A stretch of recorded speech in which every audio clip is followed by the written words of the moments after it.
जय हिंद। कैसे हैं आप लोग? ठीक है ना? चलिए तो ठीक है, एक और नए वीडियो के साथ आज आए हैं जिसमें कि आपको पढ़ाया जाएगा गंगा तंत्र पार्ट 1। गंगा तंत्र पार्ट 1 और पार्ट 2 दो पार्ट में गंगा तंत्र क्लियर होगा, नहीं तो वीडियो लंबा हो जाएगा, जिसके चलते पार्ट 1 पार्ट 2 पढ़ाना पड़ रहा है। और इसमें गंगा तंत्र में आपको महत्वपूर्ण बातें बताया जाएगा, जिसमें कि पंच प्रयाग, हमारा पंच प्रयाग जो होते हैं हिंदुओं को धर्म में पंच प्रयाग एक महत्वपूर्ण स्थान माना जाता है। और बताया जाता है कि पंच प्रयाग अगर कोई जाकर तीर्थ यात्रा कर आते हैं तो बहुत अच्छे संदेश और शुक्ल समाचार मिलते हैं, है ना। हिंदुओं के धर्म से ये बहुत तीर्थ यात्रा जो है बहुत अच्छे हैं। तो शुरू करने से पहले आपको गंगा तंत्र शुरू करने से पहले आपको कुछ बातें बताना चाहते हैं कि मेहनत करना बहुत ज़रूरी होता है। तो बताते हैं, मुश्किलों से भाग जाना आसान होता है, मुश्किलों से भाग जाना आसान होता है।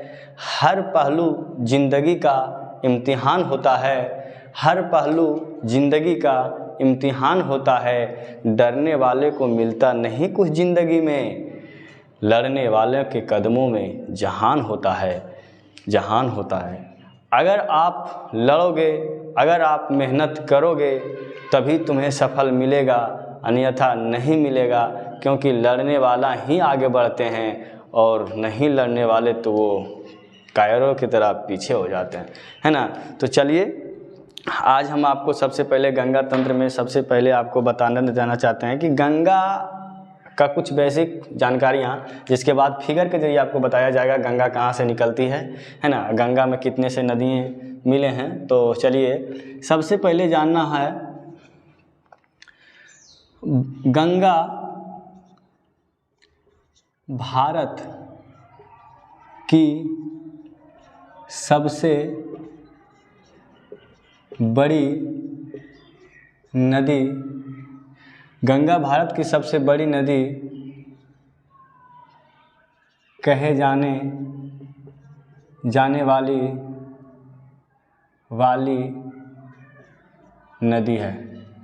गंगा भारत की सबसे बड़ी नदी कहे जाने वाली नदी है, जिसका की लंबाई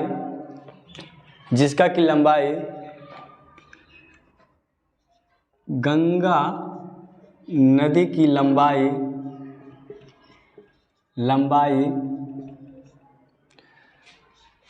2525 किलोमीटर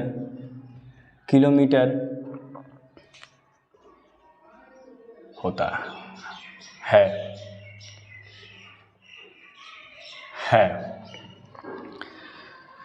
2525 किलोमीटर गंगा तंत्र की जो गंगा तंत्र की नदियों में माना गया है। तो अब ये देखना है कि गंगा नदी कितने देशों से होकर गुजरती है, गंगा नदी कितने देशों से होकर गुजरती है। तो गंगा नदी कितने देशों से होकर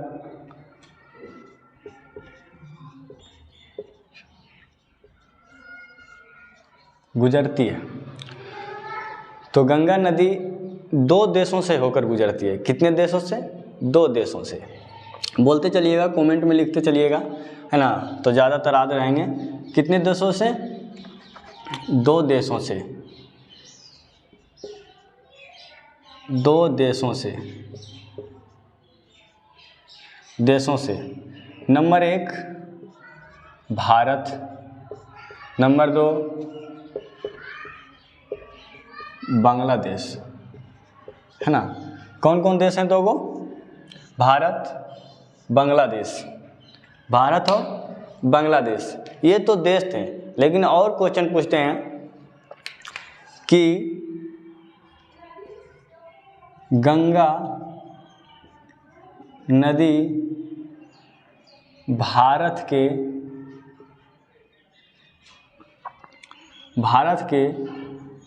कितने राज्यों से होकर गुजरती है? कितने राज्यों से होकर गुजरती है? तो गंगा भारत के 5 राज्यों से होकर गुजरती है। 5 राज्यों में से कौन कौन है? सबसे पहला उत्तराखंड, दूसरा उत्तर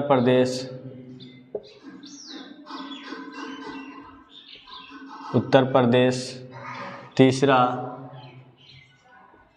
बिहार, चौथा झारखंड। हालांकि झारखंड से कुछ हिस्सों से, ज़्यादा नहीं, कुछ हिस्सों से गंगा आगे निकली है, इसीलिए झारखंड भी उसमें आएगा। और 5वां है बंगाल।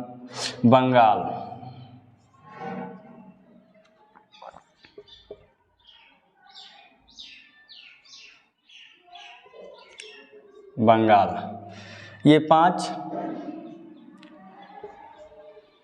राज्य से होकर गंगा नदी निकलती है।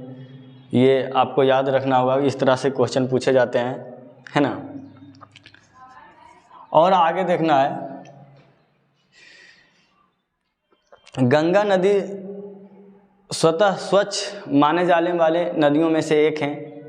और इसमें आप लोग देखे होंगे बहुत से गंगा जल को, है ना, जल के रूप में लाकर घरों में रखते हैं, तो बहुत दिनों तक, यानी कि कीड़ा नहीं लगते हैं उसमें, है ना, कीड़ा नहीं होते हैं। तो उसका रीज़न क्या होता है? कीड़ा नहीं लगने का रीज़न क्या होता है? तो गंगा नदी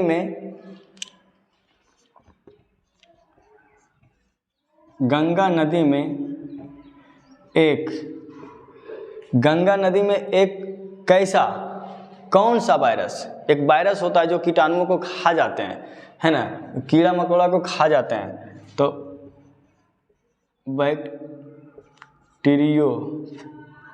बैक्टीरियाफेज या बैक्टीरियाफेज,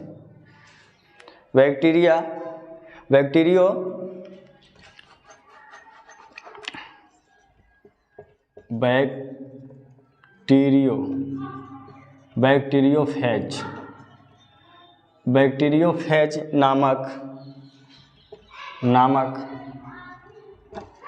वायरस होता है जो कि गंगा जल में पाए जाते हैं। इसके कारण से गंगा जल में कीड़ा नहीं लगते हैं। क्या होते हैं? नहीं लगते हैं। क्या होते हैं? नहीं लगते हैं। और गंगा जल हमेशा स्वच्छ रहते हैं, है ना, स्वच्छ रहते हैं। ये बैक्टीरिया थोड़ा इस आकार का होता है, देखना है, बता देते हैं ये आकार इसका कैसा होता है बैक्टीरिया का। ये लो,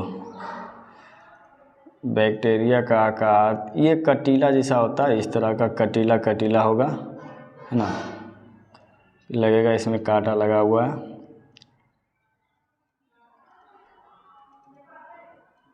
है ना, इस तरह के ये बैक्टीरिया वायरस होते हैं। बैक्टीरियोफेज वायरस जो होते हैं इस तरह के, जिसके चलते से गंगा में कीड़ा नहीं लगते हैं। तो आप लोग स्क्रीनशॉट लेना चाहते हैं या उतारना चाहते हैं तो थोड़ा साइड हो जाते हैं, है ना, जो कि आप लोग स्क्रीनशॉट या उतार सकते हैं इसको। गंगा नदी को राष्ट्रीय नदी कब घोषित किया गया था? कब घोषित किया गया? कब घोषित किया गया? तो इसको 2008 में घोषित किया गया। गंगा नदी को राष्ट्रीय नदी कब घोषित किया गया? तो 2008 में। और इससे एक जाना पहचाना और सा क्वेश्चन इस तरह से पूछा जाता है कि गंगा नदी का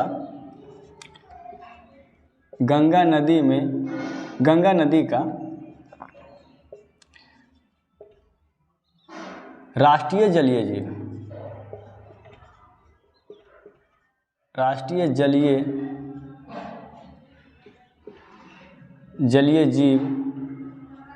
जीव किसे कहा जाता है?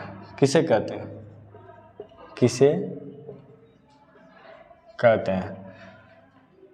गंगा का राष्ट्रीय जलीय जीव किसे कहते हैं? तो डॉल्फिन को।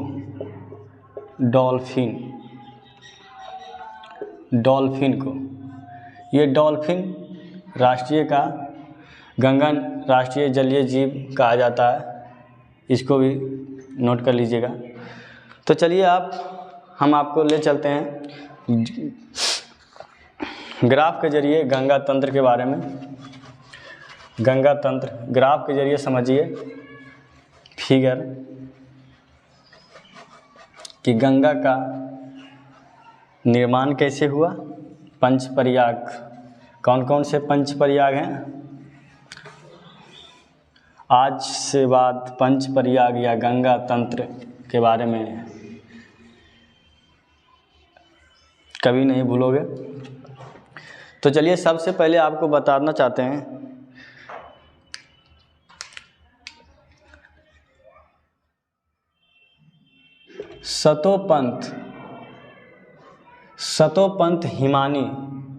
सतोपंथ हिमानी से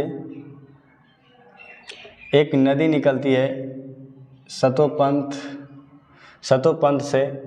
जहाँ ये किस जगह पर है? तो इसको बद्रीनाथ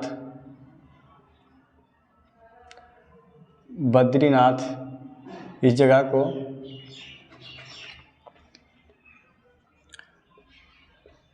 बद्रीनाथ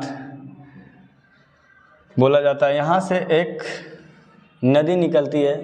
हिमानी का मतलब होता है बर्फ़, है ना। बर्फ़ पिघलकर जल का निर्माण लेता है, जिससे कि वहाँ से एक नदी निकलती है।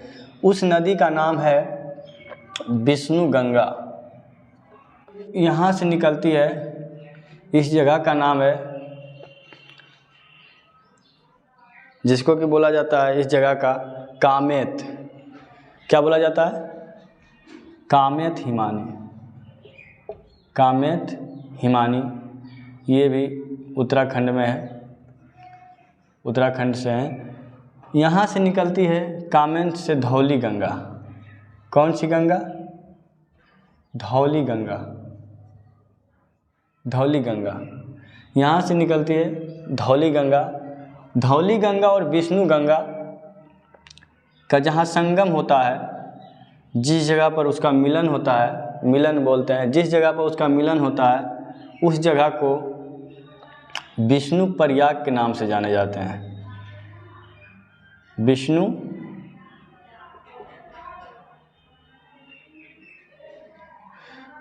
प्रयाग। इस जगह को किस नाम से जाना जाता है? विष्णु प्रयाग। प्रयाग की बात कर रहे थे, पंचपर्याग। तो पंच प्रयागों में से एक प्रयाग हो गया धौली गंगा। विष्णु गंगा के नदी का संगम जहाँ पर होता है उसको बोलते हैं विष्णु गंगा। कौन से गंगा? विष्णु गंगा जहाँ और धौली गंगा, ये दोनों का गहराई सेम है। और नदी आगे बढ़ती है जहाँ संगम होता है, तो वहाँ से नदी आगे उसी नाम से बहता है जिसकी की गहराई सबसे ज़्यादा हो। लेकिन यहाँ पर विष्णु गंगा और धौली गंगा का गहराई सेम है। दोनों में उलझ गए। दोनों में क्या हुआ? उलझ गए। वो बोला भाई यहाँ से मेरा नाम से जाएगा धौली गंगा से, वो बोला विष्णु गंगा से। तो उन्होंने बोला लड़ने से कोई फ़ायदा नहीं, जाना तो सभी का है, सभी को है। तो विष्णु गंगा धौली गंगा में से कुछ गंगा नहीं रहेगा, ठीक है। तो वहाँ से इसका नाम पड़ गया इस गंगा का अलकनंदा। अलकनंदा, अलकनंदा नदी, कौन नदी? अलकनंदा नदी। यहाँ से निकली, यहाँ से इसका नाम पड़ गया अलकनंदा नदी। कौन सा नदी? अलकनंदा नदी।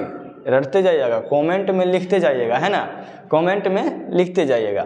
चलिए देखिए, आप बताते हैं कि इधर है ना, ये साइड से एक और नदी आती है, ये भी उत्तराखंड से ही आती है, पिंडार, नहीं नंद, नंद देवी, नंदा देवी, नंदा देवी जगह का नाम है नंदा देवी। और वहाँ से निकलती है कौन सी नदी? नंदाकिनी नदी। उस नदी का, वहाँ से निकलने वाली नदी को नंदाकिनी, नंदाकिनी, नंदाकिनी नदी के नाम से जान रहा है। कौन सी नदी? नंदाकिनी नदी। कहाँ से निकलती है? नंदा देवी से, नंदा देवी से नंदाकिनी नदी। कामेत से, कामेत हिमानी से धौली गंगा, सतोपथ हिमानी से विष्णु गंगा। और सतोपथ पंथ में कौन सा मंदिर है? बद्रीनाथ का। बद्रीनाथ जगह का नाम है जहाँ पर शायद विष्णु जी का मूर्ति है। तो अलकनंदा नदी, नंदाकिनी नदी। और यहाँ पर इसका जहाँ पर मिलन हुआ नंदाकिनी नदी का, उस संगम को बताया गया कौन सा? नंद प्रयाग। कौन प्रयाग? नंद, नंद प्रयाग, नंद प्रयाग। अब कितने प्रयाग हो गए? 2। कौन कौन? विष्णु प्रयाग, नंद प्रयाग। 5 प्रयागों की बात करेंगे। हिंदुओं के धर्म स्थल से बहुत बड़ा संस्था, ये जगह है जो कि हिंदुओं को बहुत महत्वपूर्ण माना गया है, ये 5 प्रयाग। तो आगे देखते हैं।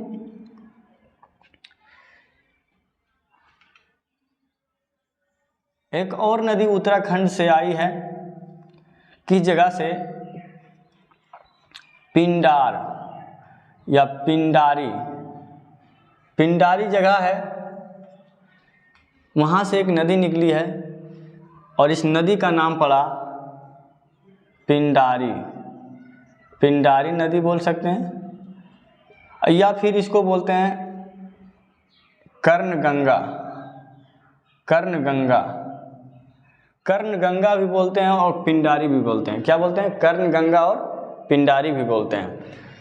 तो पिंडारी यानी कि कर्ण, कर्ण का संगम अलकनंदा से जहाँ हुआ, यहाँ तो इधर अलकनंदा नदी है ना, अलकनंदा नदी और कर्णगंगा का मिलन जहाँ पर हुआ, उस जगह का नाम पड़ गया कर्णप्रयाग, कर्णप्रयाग। कौन सा प्रयाग पड़ गया? कर्णप्रयाग। प्रयाग कितने? विष्णु प्रयाग, नंद प्रयाग और कर्ण प्रयाग। कौन कौन से प्रयाग आ गए? कर्ण प्रयाग, विष्णु प्रयाग और नंद प्रयाग। चलिए आगे चलते हैं। तो यहाँ तक इधर से मिला। उत्तराखंड से एक और नदी बहकर आती है इस साइड से, चौराबाड़ी, चौराबाड़ी जगह का नाम है। यहाँ पर केदारनाथ की मंदिर है, केदारनाथ की मंदिर है। यहाँ से एक नदी निकलकर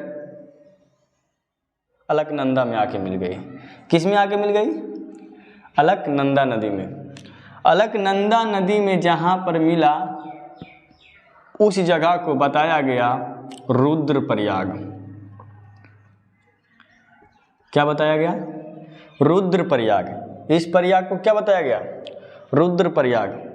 आप बताइए गिनकर आप लोग कितने प्रयाग? विष्णु प्रयाग, नंद प्रयाग, कर्ण प्रयाग, रुद्र प्रयाग। अब कितने प्रयाग बचे? एक और प्रयाग है, वो प्रयाग आपको हम बताएंगे। जब तक आप लोग इधर नोट कीजिए, है ना, तब तक इधर बताते हैं यहीं। और हमको तो आशा होगा आप लोग कॉपी कलम निकाल कर लिख रहे होंगे। बहुत अच्छा सा टॉपिक है, इससे क्वेश्चन हमेशा कोई ना कोई एग्जाम में पूछते ही रहते हैं। तो चलिए, ये तो हो गया केदारनाथ से निकली है कौन सी नदी? मंदाकिनी नदी। मंदाकिनी नदी है ना, मंदाकिनी नदी। मंदाकिनी नदी कहाँ आकर मिली है? रुद्रप्रयाग के पास। कहाँ आकर मिली है? रुद्रप्रयाग के पास मिली है मंदाकिनी नदी। अब अलकनंदा यहाँ से चली, कौन चली? अलकनंदा। अलकनंदा इधर से चली तो इधर से एक और आई है, ये भी उत्तराखंड से आई है,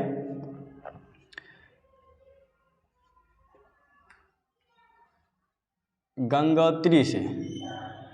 गंगोत्री हिमानी इसको बोलते हैं, गंगोत्री हिमानी। यहाँ बहुत बड़े हिमानी है ये, इस तरह के हिमानी है बहुत बड़ा। और वहाँ पर एक जगह है जिसको कि बोलते हैं, कोई एक जगह से इसकी निकास हुई है किसी इस तरह से, तो उस जगह का नाम गंगोत्री में, इसका नाम गंगोत्री की जगह गौमुख। गौमुख, गौमुख, गंगोत्री गौमुख से यहाँ से निकलकर एक और नदी आई है और मिल गई किसमें? अलकनंदा में।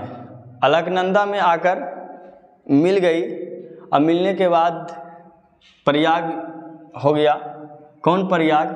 तो इस जगह का नाम पड़ा देव प्रयाग। कौन प्रयाग? देव प्रयाग। कैसा लगा बच्चों? देव प्रयाग है ना, देव प्रयाग। अब जोड़िए कितने हैं? देव प्रयाग, रुद्र प्रयाग, नंद प्रयाग, विष्णु प्रयाग, 5 प्रयाग हो गए ना, 5 प्रयाग। और ये पांचों प्रयाग हिंदुओं के धर्म स्थल से जुड़ा जाता है। चलिए, तो यहाँ पर तो पंच प्रयाग हो गया। और यहाँ से अब देखते हैं इस जगह पर, और ये जो नदी का नाम है ना, नदी का नाम बताना है, तो ये नदी का नाम भागीरथी।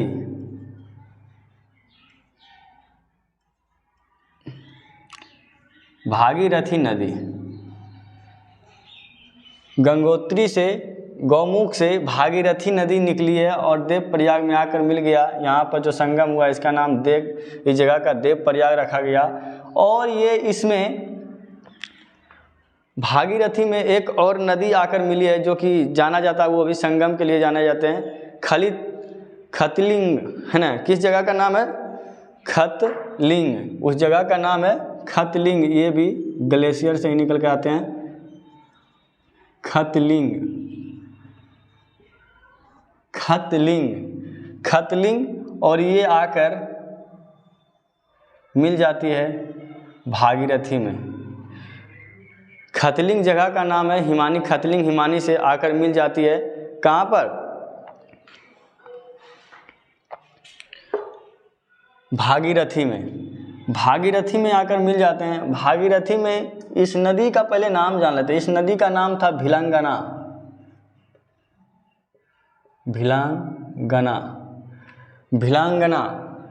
और इस नदी को ज़्यादा से जाने जाते हैं, इस संगम को इसलिए जाना जाता है कि भारत का सबसे ऊंचा बांध इसी संगम पर है। भारत का सबसे ऊंचा बांध इसी संगम पर है, जिसका कि नाम है टिहरी बांध। टिहरी बांध। और ये टिहरी बांध और ये संगम टिहरी बांध के ही नाम से फेमस है। टिहरी बांध भारत का सबसे ऊंचा बांध के नाम से जाना जाता है। तो यहाँ से यहाँ तक इसका लेखा जोखा इस तरह का था। पंच प्रयाग, इस तरह से पंच प्रयाग होते हैं, है ना। और पंच प्रयाग के बाद यहाँ से कुछ दूरी पर जाकर गंगा, यहीं से इसका नाम गंगा पड़ता। अब हम अभी बताए थे ना कि नदियों का नाम चेंज इसी तब होता है जब दोनों नदी का गहराई सेम हो। तो अलकनंदा और भागीरथी ये दोनों नदियों का गहराई सेम था। जैसे ही यहाँ आए तो दोनों में फिर झगड़ा हो गया। झगड़ा हुआ तो इन्होंने बोला झगड़ा नहीं करना है, हम लोग को कहाँ चलना है, आगे चलना है। तो यहाँ आगे आने के लिए यहाँ से इसका नाम बदलकर गंगा रख दिया गया। कहाँ क्या रख दिया गया? गंगा। गंगा। गंगा, क्या नाम पड़ा? गंगा। गंगा नाम कहाँ पड़ा? देवप्रयाग में। कहाँ पड़ा? देवप्रयाग में। देवप्रयाग में गंगा नाम पड़ा इन नदियों का। और एक क्वेश्चन और यहाँ से पूछता है कि गंगा मैदानी क्षेत्र में कहाँ से प्रवेश करती है? तो जब गंगा यहाँ से आगे की ओर बढ़ती है, कुछ जगह पर नाम, एक जगह का नाम है हरिद्वार। हरिद्वार, हरिद्वार, यहाँ से गंगा मैदानी क्षेत्र में प्रवेश कर जाती है, यानी कि समतल। और यहाँ से तो किधर से आ रहे थे? सब ऊंचे स्थान से आ रहे थे, हिमालय से आ रहे थे, हिमालय से निकल कर आ रही थी।